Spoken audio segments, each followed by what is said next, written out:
Damn these Biloxi blues, it happens every night. And I ain't ever met a riverboat dealer that could ever be a friend of mine. I have Summer not. heat never treats me kind, it leaves trouble on my mind.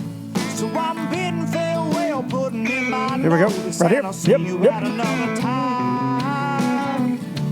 This highway does not know my name, and I don't care. Nope. No, I don't care.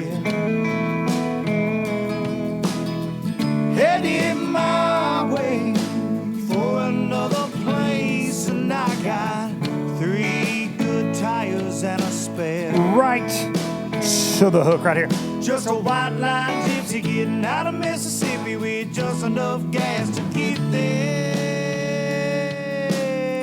Low budget live, not so live from the Low Budget Live Bar and Grill here in beautiful Middle Tennessee. And this is the podcast for June the 28th, 2021. And it's the last podcast for the month of June. Holy cow, guys. Holy cow, you bunch of low-lifers. It's the end of June. It's almost July. And that means one thing. Actually, it means several things. I'll get in trouble if I say it only means one thing. But the next time I talk to y'all, I will have made it around this old world 38 years. 38 trips around the sun on this planet Earth on July 3rd. And we're going to celebrate in style here in Middle Tennessee, I can promise you. And a little quick housekeeping announcement. So I record on Sundays a lot of times, most of the time, actually. I'm recording this on a Sunday. And next week I'm gonna take it off. I'm gonna take the weekend off, and I'm going to not post a Monday low budget live, but we are going to do a Tuesday low budget live on July the 8th, 7 p.m. That's what we're shooting for YouTube. We're going to try to get it up on Facebook as well. But a actual live, and for all you podcast listeners, you can listen the next morning. I'll have it uploaded for you. You can watch it on the tube. You can check it out on iTunes, all that good stuff. If you're listening on the Waypoint Collective, you know where to find it. iTunes, Spotify. But so no Monday. There will be no July. I think I actually read that wrong. I don't think that's July 8th. Hang on. Let's look at that again. I think I read that wrong. July the 6th, you dummy. It'll be July the 6th. July the 6th. It's low budget. I'm a one-man show. I don't care. I messed the date up. July the 6th. The 6th. 1, 2, 3, 4, 5, 6. All right, there we go. Housekeeping. So no Monday LBL, but a live interacting with y'all. Gonna mix it up. Have a good time. Appreciate each and every one of you listening. If you are new to the program, you are a low lifer. From now on, I'm sorry. There's a lot of y'all that tune in that don't like me, but you're low lifers. Whether you want to admit it or not, you might not admit it at a family reunion or at your job, but you're a low lifer. So congratulations. And y'all that listen loyally, you've got so many fishing podcasts out there you could listen to, particularly bass fishing podcasts. Some great ones.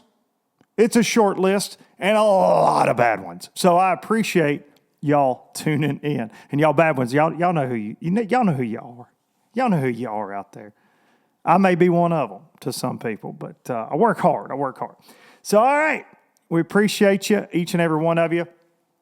Crazy week this week. Always crazy. Took the boys saltwater fishing, and it turned into saltwater chumming because out of the 11 people on the boat, there were 7 of them that threw up the whole time in the Gulf of Mexico down in Orange Beach, Alabama. And it was an experience. I was not one of them. I had my sea legs, reeled in them big snaps. Got them in, but man, Hudson and Wes, right over the side, looked like the Exorcist. It was tough, man. They got sick on the way out.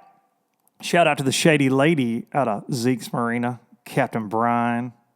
Good folks, good folks. If you ever want to go on a good red snapper trip, they're the ones. I think we fished for 10 minutes. We caught so many, it was stupid. Had 22 in the box and rolled her on back in the 4-footers.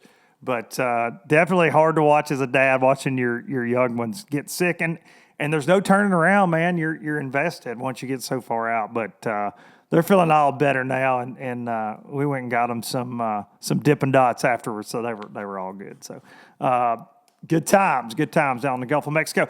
Got to say a quick thanks to our sponsor, StarTron. Y'all shaking that StarTron. Y'all tag me up in that all the time. I appreciate you. StarTron kicking ethanol in the teeth, in your weed eater, in your chainsaw, most importantly in your outboard engine.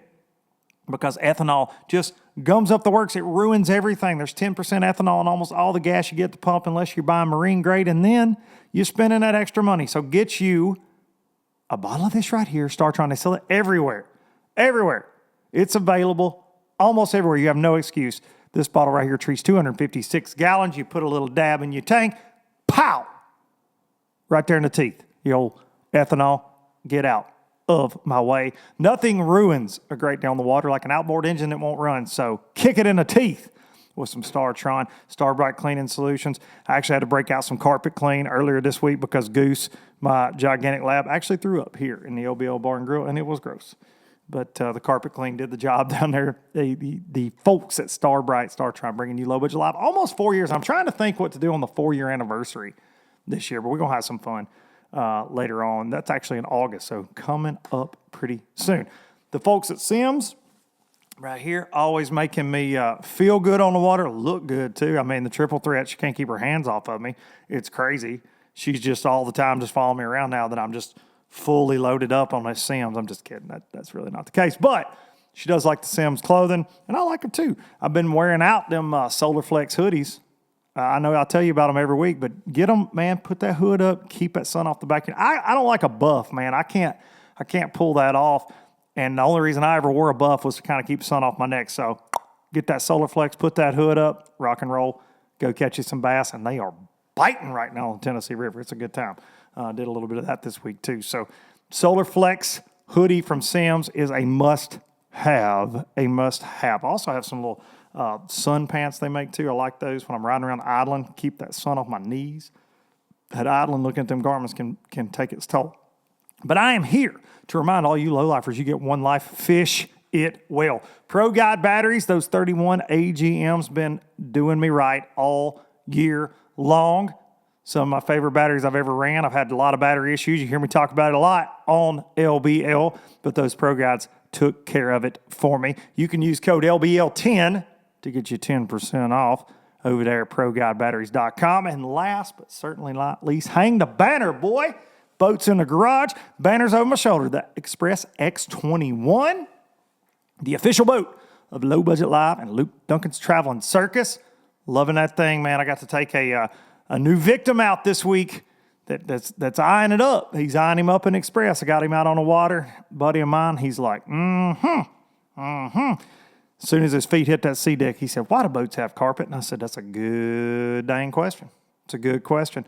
He absolutely loved it, man. It got a little bouncy out there, a little sporty on Pickwick Lake, man. But we were doing it in the Express X21. Got to thank them for being the official boat and bringing you Low Budget Live and Low Budget Live and all the travel circus insanity in 2021 and beyond. That Express X21, the fine folks from Hot Springs, Arkansas, building excitement since 1966. All right, that's it. You made it through. You know all the people now, some of the people. There are a lot of other people that make this all possible, but those folks right there really take care of the podcast specifically, and we appreciate them. This week in fishing news, holy crap.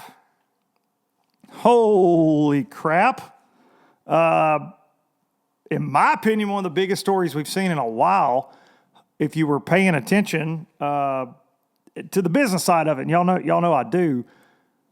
Navico, parent company of Lowrance, or as a lot of my friends say, Lowrance Electronics, Brunswick, makers of fine bowling balls and outboard engines and boats. And this is interesting, man. This is it's more shrinking down consolidation of the marine industry as we know it, the marine fishing industry. And you may be sitting there going, man, why is that a big deal?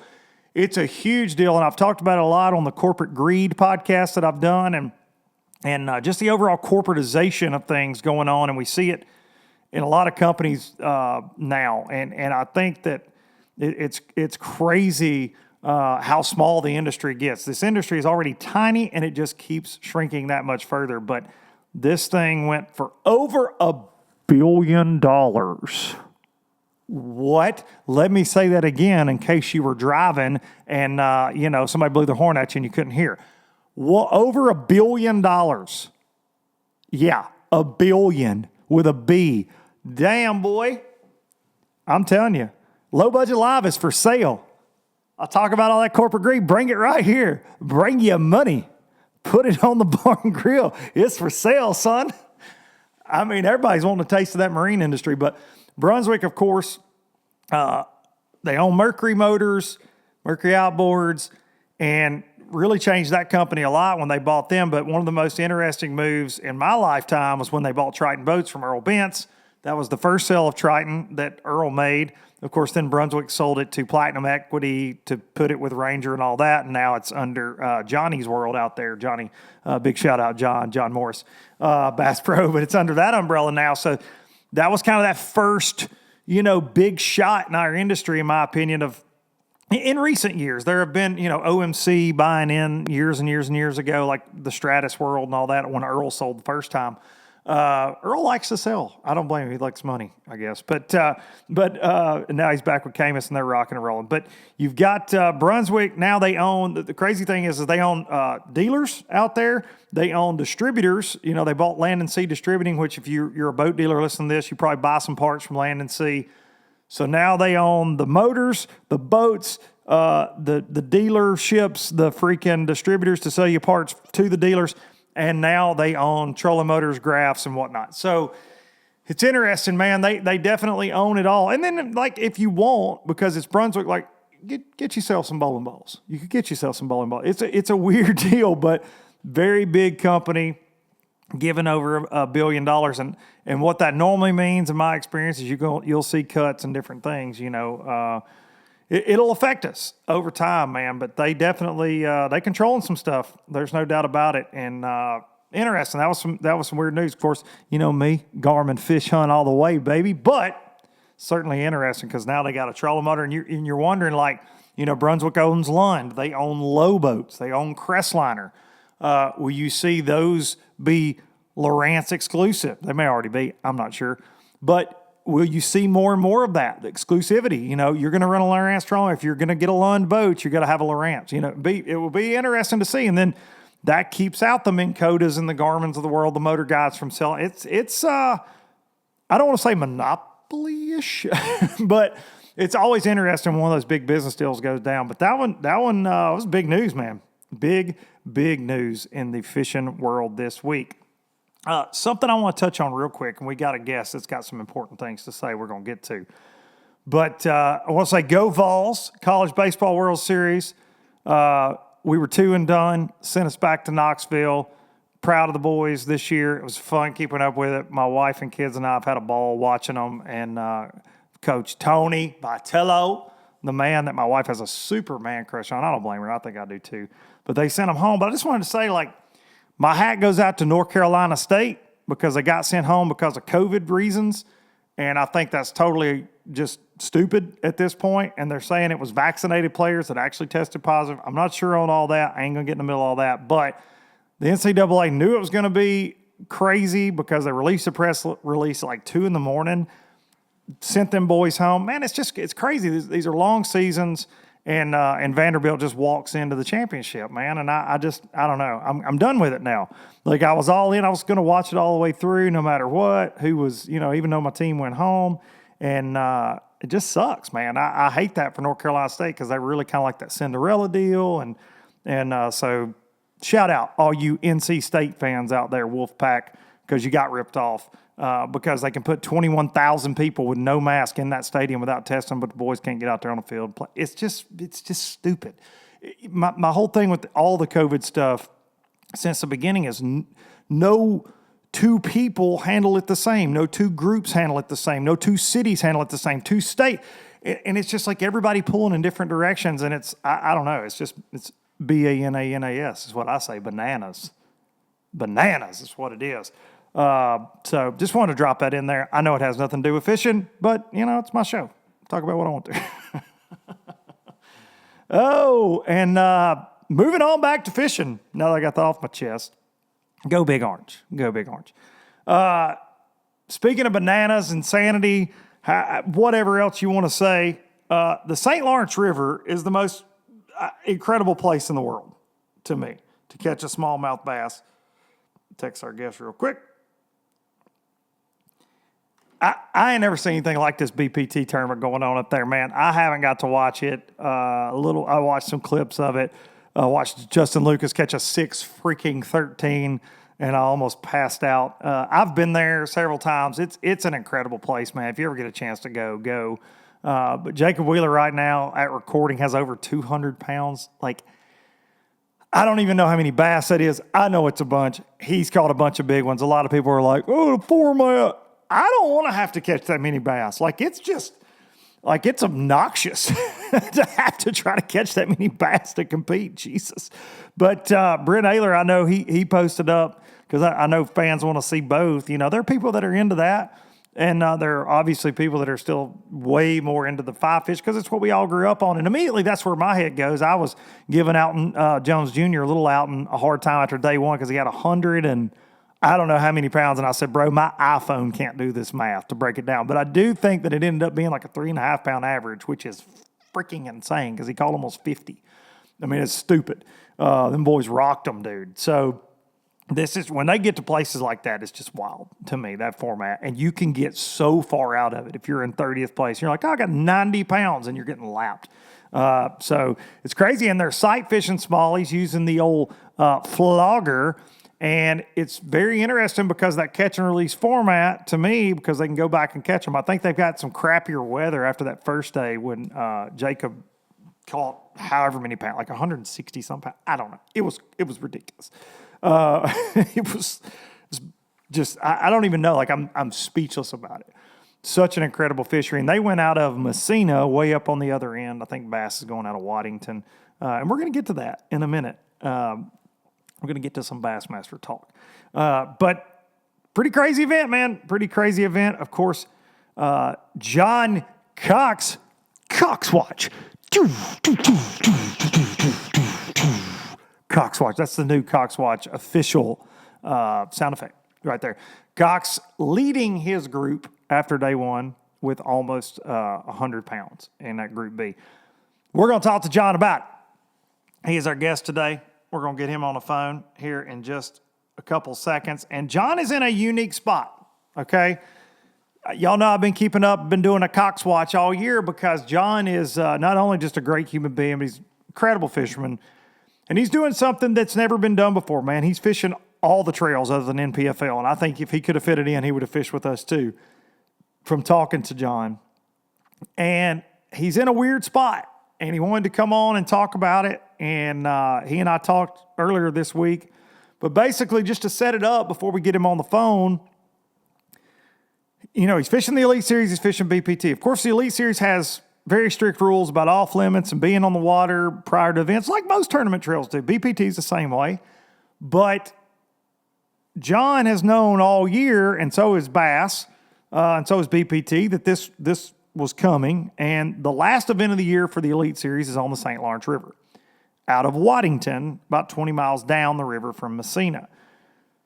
The anglers, the Elite Series anglers, from what I'm hearing, about 50% of the field have voted to DQ John, where he can't fish the event.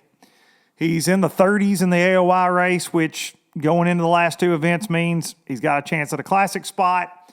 And basically, they're just like, no bueno, you're not fishing. I get it from their standpoint. I do. But John, and he's going to tell us about it, is not really giving himself a competitive advantage. He's agreed to not fish anywhere where he fished this week, to turn left. He hasn't even gone near the Waddington area in practice. He's done all he can to try to prevent being disqualified from this event, okay? And he was not going to fish the Elite Series at the first of this year, to my understanding. He was going to do BPT and FLW, MLF. And he had to miss some MLF, the Big Five, tackle warehouse deal. He had to miss some of those because of elites. But He made a check at Gunnersville and left to go to the Harris Chain BPT. So he made the cut, got a check, but he left. And from what I've heard, ruffled some feathers at Bass that he left. Now, we've known all year what he was going to do. You knew all year, and you wanted him to fish, so you made an exception. Boyd Duckett has worked with him. He's put him in Group B, every event that overlapped in Elite Series, so he can make it. Now, he's fished these events without practice, and he's done well in several of them in the BPTs this year. But Boyd did work with him, and John will tell you that. So we're going to get John on the phone. He wants to kind of speak his mind, plead his case, and I want to talk to him about it because I'm very interested in this situation. There's a lot going on with it, I believe. But ladies and gentlemen from New York, John Cox. Hey, man, what's happening? Hey, buddy, that was a hell of an intro. That was amazing. I think that for it, I was like, man. That was probably my best one. I might retire after that. I think that I may just travel and be your caddy from now on. Oh yeah, man, that was a good one. You need a damn driver in your life is what you need. Well, I know you got one, but you need one that's not your wife, I think. Yeah. It's nice because then I get her to come see me every, about every week and be like, babe, I need you to drive me to fly out, and drive me a few hours to wherever the next one is. Are they up there with you right now? They went back for the last 6 or 7 days. It was their daughter's birthday. So okay. She went and, but they're coming back tomorrow. All right. So Yeah. they'll be back up there, and because you're going to be up there for a while. Yeah. I think I'm going to be up here at least to the middle of August. I think. That's so that's so wild, man. But what a place to be, dude. Oh gosh, man, I know it is. It's honestly incredible. It's like this is like that part of the season that everybody's happy, and it's just man, it's just so much fun. You get so many bites. I was thinking the other day how if we had to do these tournaments first and then go back to largemouth fishing, like the rest of the season, it would be really hard to to go fish some of those places after fishing here. Can you imagine going to like Santee in the fall after going smallmouth fishing? Yeah. Oh yeah. Brutal, bro. Oh yeah. Well, so I talked to you in practice, and I set this up by talking about kind of the situation you're in with everything going on, and it was kind of unforeseen, the situation you were in. But dude, talking to you that day, you're like, "Oh, I got one," and you're telling me all this stuff about your practice, and then you go out in your group and you catch almost 100 pounds of smallies. And you told me, you said, "Bro, if it wasn't cloudy, I don't know if my heart could take it." Yeah, it was. I was just fishing shallow, and not being able to see the targets made it tough. But man, they were just biting, man. It was so much fun. I don't know how, we just barely didn't break 100, but I don't know how those guys. I mean, caught so many guys. I think there was 10 guys that broke 100 the first day. In the other group, it's crazy. Dude, so how did you catch them the first day? I didn't get to watch a lot of it. What you're saying, shallow? Are you sight fishing? What are you doing? Yeah, well, so I had a few that were still on beds, but I noticed they were really starting to pull out towards the points and stuff, and that's what I did. I kind of moved out on these like points right out from where the beds were, and I was just taking a Ned head, and I was putting it's a funny story. So I didn't want to waste all my flatworms or my generals and. Stuff like that. So I had these hit worms, and I had a few of them. I was like, I'll just use those in practice since I'll never use them and whatever. And man, when I was on the phone, I mean, it was like cash with them. So like that ended up being like what I was throwing mostly. Threw that a lot, and then Berkeley came out with a bunch of the new Max Scent stuff. So I used this new crawl that they had, and man, there's a lot of they were just fighting, man. It was so much fun. That's awesome, man. I love that a Florida boy just goes up there and just snatches on them, too. This 2 years in a row, dude, that you've made this smallmouth run. Like, I honestly, because I was so upset when we left Sturgeon Bay, and I was just like, man, no more smallmouth fishing for like a whole... Like, we actually came in, and I dropped my cameraman off the last day, and they were doing the awards to the guy who won or whatever. And all the kids jumped in the boat, and the wife jumped in, and we went and fished till dark. That's awesome, man. Day, just to get a little more in before we left.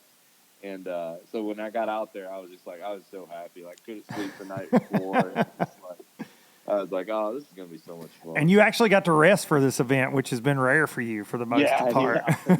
Yeah, isn't that crazy? I think I got 12 hours the day before the tournament because I was in the Group B or whatever. Yeah. And that might have been why I couldn't sleep at all the next night. But that's killer, dude. And we talked a little bit on the phone. You left the Classic and drove straight to the Potomac to fish back to back.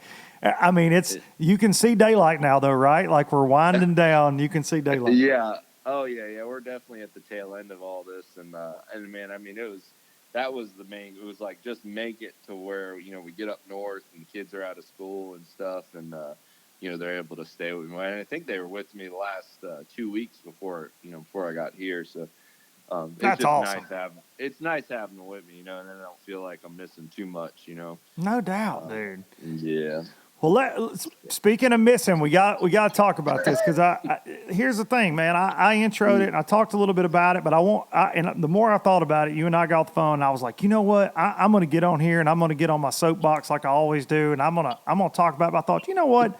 I want people to hear it from you, in your own words, kind of what's going on. And I set it up, both organizations have known all year that this was going to be the case, right? The schedules haven't changed as far as these events are concerned. And Bass does have an off limits, just like MLF, just like FLW, just like MPFL. They all have off limits, and I understand that. But I know you said MLF is making an exception for the Champlain Toyota Series guys, I guess, before your Champlain event. Is that right?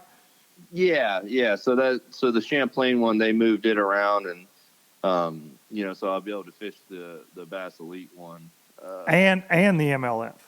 Yeah, and the MLF one there. So that that fixed that conflict, and then and then the only other conflict we had was this one was inside of the St. Lawrence Bassmaster 30-day off limits, but we're going out of two different ramps. Right. Bass, we're going out of Waddington. The MLF one, we went out of Encina, and so I just, we don't have an exact answer. We don't really know what's going to happen. I'm hoping there's some way to fish the Waddington event. So what I did this event, I jumped in at Messina, and I just stayed to the right of the boat ramp at Messina. I stayed there and spent both my practice days. I'm going to fish my entire tournament right there in that little section of river. And, not being anywhere near Waddington, and I've never even seen Waddington anyways to begin with. Which kind of puts you at a handicap, right? Even though 100 pounds don't look like your handicap, but but you stayed close. You did that intentionally, so you hope the Bass Elite guys would say, all right, let's let him fish because you're trying to make a check. I mean, you're feeding your family doing this.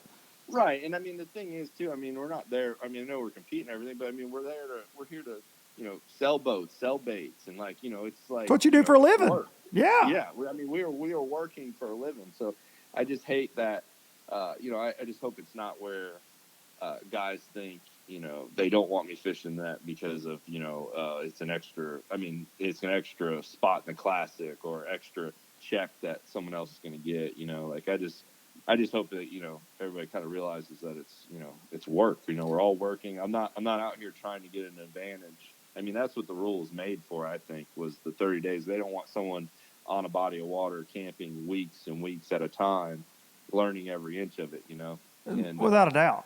And I'm like cutting the whole thing. Like, I'm not even going to go anywhere near where I was. And so, yeah, I mean, hopefully it works out, man. I hate to do this. I mean, it's incredible fishing. I mean, everybody loves it up here.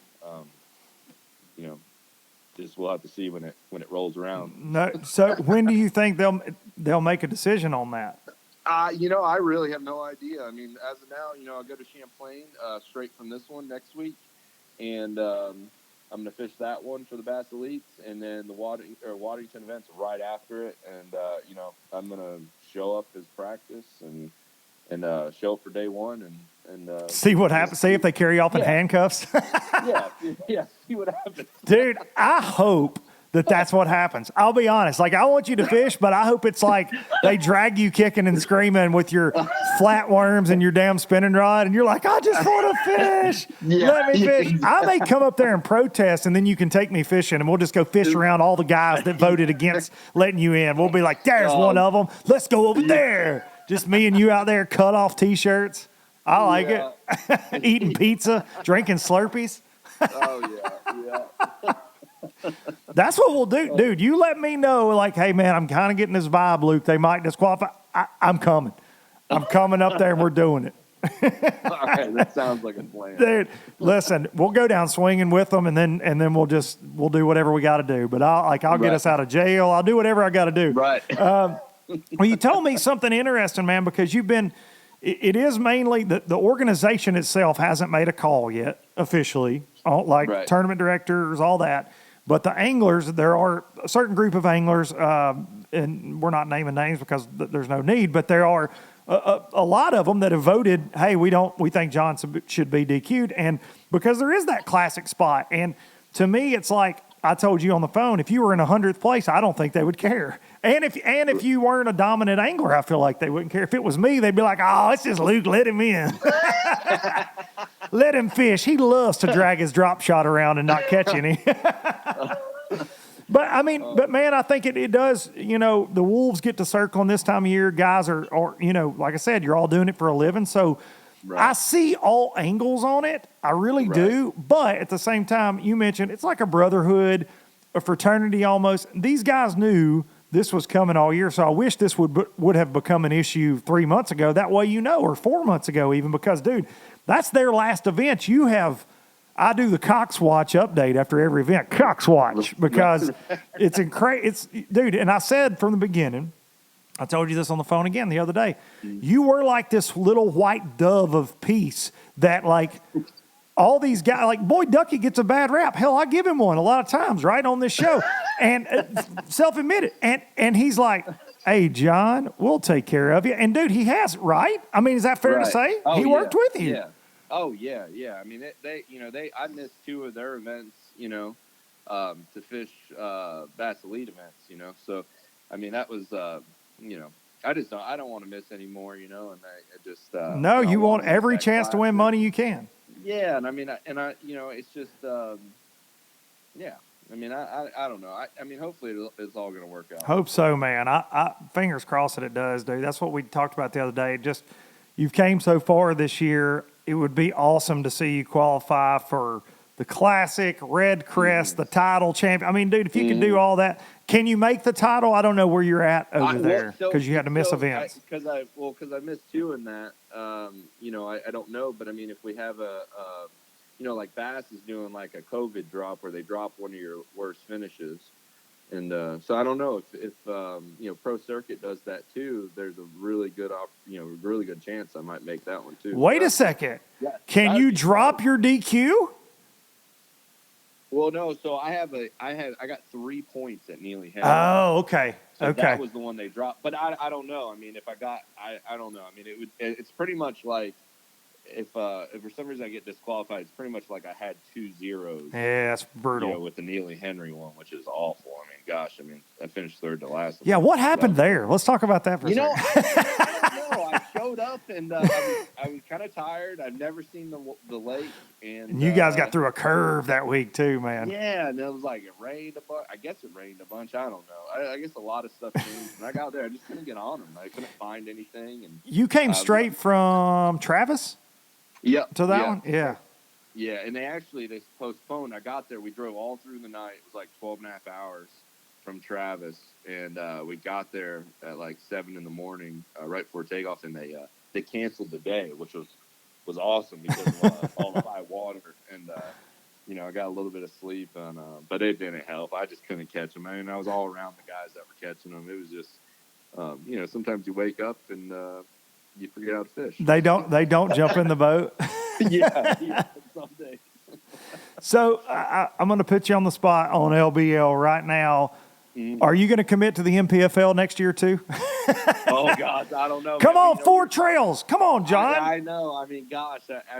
You and Keith? I really enjoy. I like watching you guys on live. I mean, it's been and I don't know if it's just because Keith's on there. It seems like all the time, but I mean, I like seeing a lot of them new guys. Having that opportunity, and man, I don't know. Maybe we'll come over there for a couple. Come on, just come for a couple. If you can't join us for all of them, man, because nothing. I mean, we've already got a John Cox over there, so Cox versus Cox, just all the Cox on the MPFL, man. I mean, I'm here for it. Let's go. Yeah, right. Dude, I think if you were over there, Scott Martin might lose his mind if there were all the Cox over there. He wouldn't know what to do. He wouldn't know who's who. He just have to just turn his damn phone off. He won't be able to keep up. Yeah. Now that really might create an issue for me because I get confused as it is. I might not be able to do the live coverage as well. Yeah, that's why I always when the other John Cox, he was in front of Keith on one of them, and I'm like, and I was like, yeah, look, Keith, I'm over there whooping up on him. I love it, dude. Were you super pumped when Keith won, right? Oh, dude. I mean, gosh, man. And I honestly, I thought he was going to win the Classic. I was just, just so happy for him.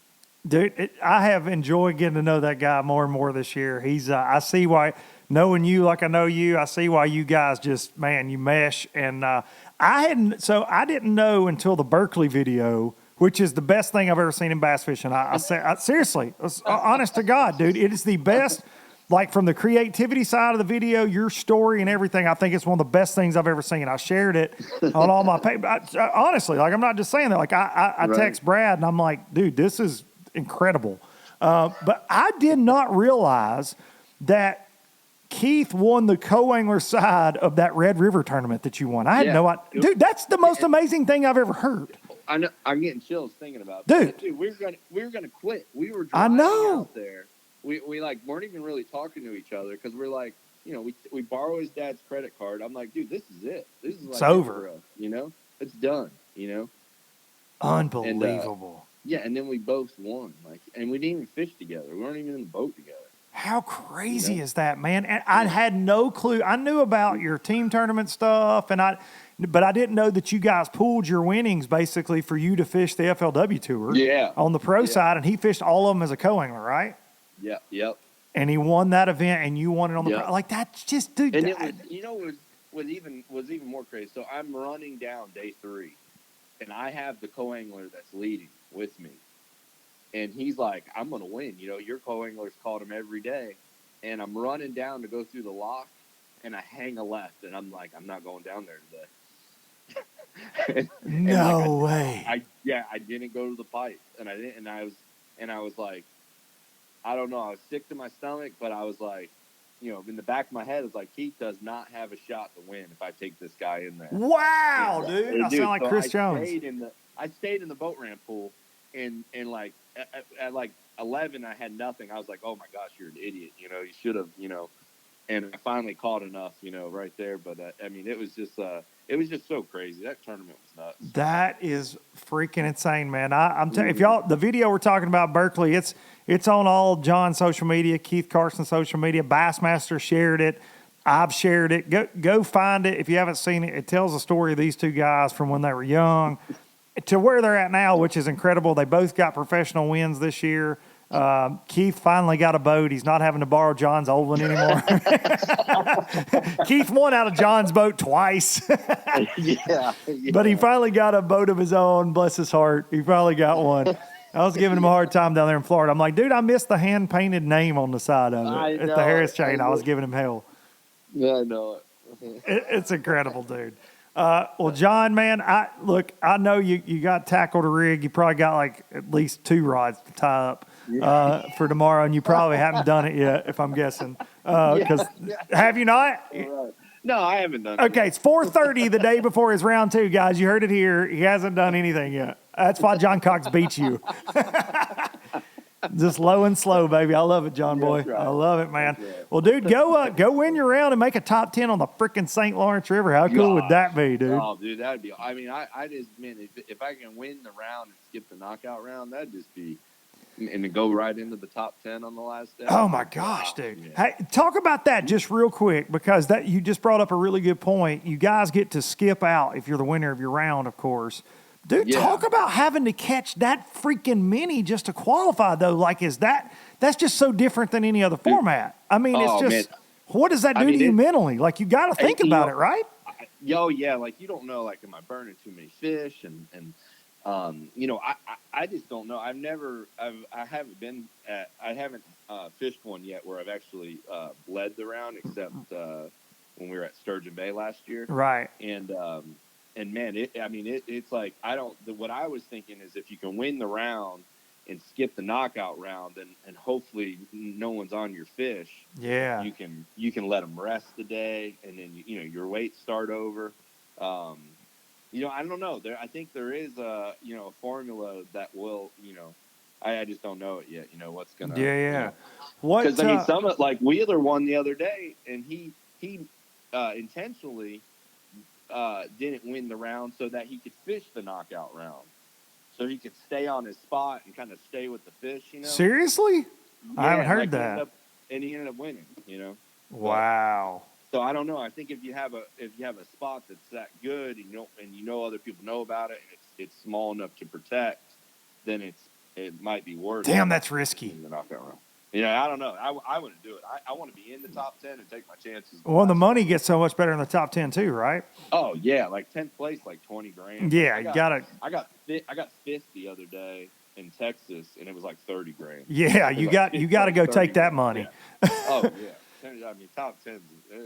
Top 10s are too hard to come by in any group, especially that group. So yeah, I get that, dude. Well, I was thinking today, like seeing like Dudley today's around the cut line, whatever, with 100 and something. And I'm just like, how do you even? I don't even know. You're like, oh yeah, I'm 14th with 100 and whatever pounds. Yeah. I was messing with little Alton, and I said, bro, my iPhone doesn't do this math. Like, I don't even know. Is that good? Like, I don't know what you caught. Like, it's a bunch, but I don't know. And then I did, honest to God, I was giving him hell on Twitter. And I ended up doing the math, and it was like over a 3-pound average. And I was like, yeah, that's catching them. I was like, that's smashing. Like, I don't care what tournament you're in. Like, that's smashing when you catch 50 over 3. Like, that's a pretty damn good day. That is so crazy. It's stupid, dude. And then Lucas had a 613. Have you seen one anywhere near that side, like a 6er, since you've been there? No. I mean, I'm in that one little section. I don't think, the biggest I caught, I think, was only like 412, which is still a big one. Big one, yeah.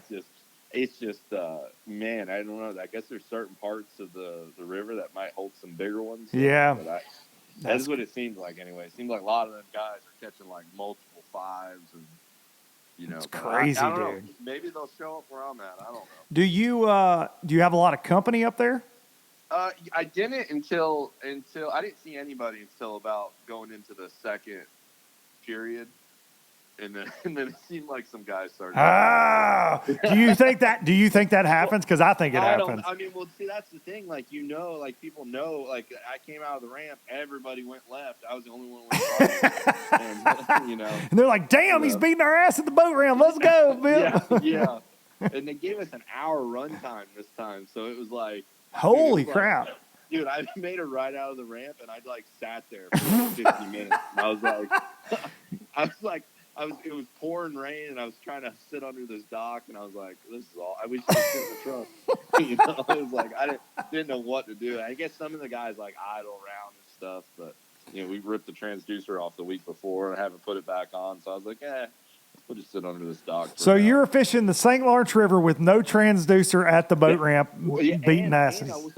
So I went out of my comfort zone. I put the Ultrex back on. And so and I don't have the connector to hook to the ramp, so I had nothing yesterday. I love you, John Cox. I swear to God, there's nothing better in bass fishing, man.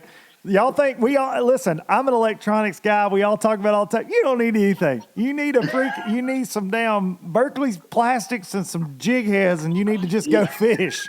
Quit worrying about all this crap. You did the same thing at freaking St. Clair last year, man. Yeah. God, it's so much fun. Dude, I love it, man. Well, dude, I appreciate you coming on, and I wanted to get that story out there because I think it's important for people to hear kind of what you're going through, man, because you've been the most interesting story in bass fishing this year, putting it all out there. just busting your ass to fish all these tournaments. So I definitely wanted to share it, buddy, and I appreciate you coming on. Yeah, thanks, Luke. I mean, I really think, I honestly think if all the fans kind of got behind me, I mean, that might be. Let's start a petition. Yeah. You know? Let's go. We're there. We're there for the fans, and so I mean, it's like, it's just hard when you're competing against people to let the competitors decide on it. I agree with that. Hard. It's just hard for that to, because everybody wants to win, No doubt about it, man. But and people don't like getting beat. That's for sure. None of us do, and that's right. It definitely plays in there. That competitive nature comes out, especially late in the year, man. So. Right. And as fishermen, I think we're the world's biggest bitches. Like we just all, at some point, we just truly, dude. Like I mean, everybody just complains. You caught 100 pounds, and you were probably like, "Damn, I wish I could have caught 115." You know what I mean? Like that's just how we are. You ask my wife when we leave the tournament, like it'd be a great tournament, and we just didn't win. And she's like, "What's wrong?" I'm like, "I don't want to talk about it." Yeah, you're a bitch about it. Yeah, I get it. Like you won Smith Lake this year, and you're probably like, "Man, I wish I could have caught more of them on a buzz bait or something." I mean, like, and you won. Like I should have thrown this a little bit more. I mean, that's all of us, dude. That's all. That's what my complaint at Smith Lake was. I was like, "Man, I wish I didn't have to weigh in that one spotted bass." That's it right there. I took Brad Fuller from the MPFL out on Pickwick this week, and dude, we just cracked on him, and I was mad when we got back. I mean, we caught like 50. I don't know. It was stupid. And he goes, well, "Dude, that was incredible. Like, thank you so much." I was like, "It's all right." And he goes, "It was all right. Like, we crushed him." And I was like, "Yeah, but dude, we didn't catch any fives and." Like, it just, like, sometimes you pull up on that one spot where we caught him, like, dude, I catch 25 pounds, like 6 throws. Like, that, I was like, we caught 18. That sucked. And he was like, that's so crazy. I'm like, yeah, that's just what it is, man. But I was legitimately pissed off. And he was like, what's wrong with you? Like, I don't know. We didn't catch any big ones. Right. Like, I wanted to show you what the Tennessee River's about, man. Oh, my gosh. Well, brother, go catch them up tomorrow. I'm going to watch and just give old JT something to talk about tomorrow, okay? Hey, when you do this for me. If you catch a 5-pounder tomorrow because your biggest was 412, say, "That's a low lifer right there, boys." That's what we want to say. Look at that low lifer. Give me a shout out. All right. Sounds good. All right, buddy. See you, John Cox. See you, bub. John freaking Cox right there, ladies and gentlemen. Coming to you live. Oh, me. Interesting situation he's in, ladies and gentlemen. Very interesting. Something he told me, he didn't say it there, but something he told me, and I hope he doesn't care for me sharing this, but he actually offered, even if they disqualified him, to come fish the tournament. He's like, even if I get zeros, just let me come fish so I can promote my sponsors, go catch smallmouth, do whatever. And they're like, you're overthinking this, and it's just, it's too bad, man, because John's not a malicious dude. I think he's a very competitive dude, but I don't think he's not fishing this event to try to get a competitive advantage of that. Now, I know some people are going to say, well, he's seeing what the river's doing right now, and I get that. He knows what stage those fish are in, but he's offering to not even go anywhere near where he fished. And let's be honest, there are Elite Series guys right now watching every minute of that BPT coverage, seeing where those guys are at in the river, seeing how they're catching them, and they know just as much as John does on the water, in my opinion, of what's going on. Got 7-8 hours of coverage a day. You know which area these guys are in, especially if you've been there. So, and a lot's going to change in the time period they've got before they fish there. They got a few weeks, but hopefully they do the right thing. And look, man, guys, the Wolves get to circling. There's one classic spot up for grabs because John most likely will qualify for the classic. He's right there close. And I get it. There's pros and cons. But to me, if the guy is certainly determined enough to pull this off all year long, it just sucks that it comes down to the last term of the year and you might disqualify him. That's all I'm saying. I think it sucks. And MLF, the organization that does catch more hell from me, from a lot of people, they've worked with him all year long. And if I'm a tournament director, a tournament organization CEO, whatever, you want John Cox in your field, man. Like you just do he's great on camera. He's great with fans. He's a phenom. He's just a good damn dude. So that's my thing, man. They need to do the right thing. They need to let him fish. He's obviously willing to do whatever. He's within sight of the freaking ramp at Messine. Like, it's just crazy. And he's leading. He's a freak of nature even when you handicap him. So don't, do the right thing. Do the right thing, Bass. Do the right thing. I wanted to say this. I read something over the weekend. One of the heroes of mine, Mr. Flip Pallett, saltwater guru, post that we lost a legend in the fishing world. Legend to me, a guy that I learned a lot from watching his videos. And Glenn Lau, who if you don't know, was a legendary underwater filmmaker, photographer, videographer. And he spent many years in a river in Florida documenting largemouth bass, big mouth, and big mouth forever. I had them on VHS when I was a kid. Showed these fish like inhaling a lure and spitting it out before the angler knew it, and all kind of cool stuff. And I learned so much from those tapes as a kid. And we lost Mr. Lau, so I want to say rest in peace to a legend that did some amazing things with a camera and taught the world so much about bass and bass behavior. Hated to see that big time. But thank you all for listening every single week. Like I said, there's a lot of fishing podcasts out there, man. More and more every day, it seems like. And I appreciate you guys, the low-lifers, guys and gals that are loyal, tuning in every week after week, messaging me, commenting, man. I appreciate it. Supporting the sponsors, tagging me in post, tagging me in the music post when you find my music, new music coming on iTunes. Just slide that in there like this week. I'm trying to get it up. But I appreciate it. Like it just, life's busy.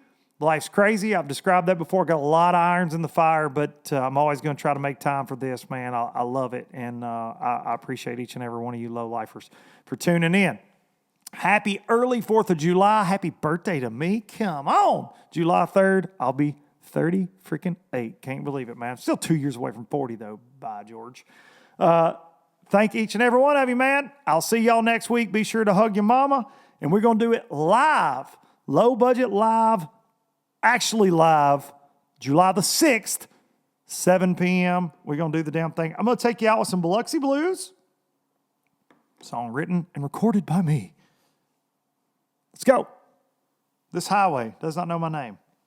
Love you, miss you. I never could make it last. See. Spanish moss, a Civil War ghost. Well, I'm gonna leave them in the past. Any direction, Lord, I'll be fine. It don't matter, east or west. North, south, wherever the wind blows, I'm leaving those burdens at rest. This highway, it does not know my name, and I don't care. No, I don't care. Headed my way for another place, and I got 3 good tires and a spare. Just a white line gypsy getting out of Mississippi with just enough gas to get there.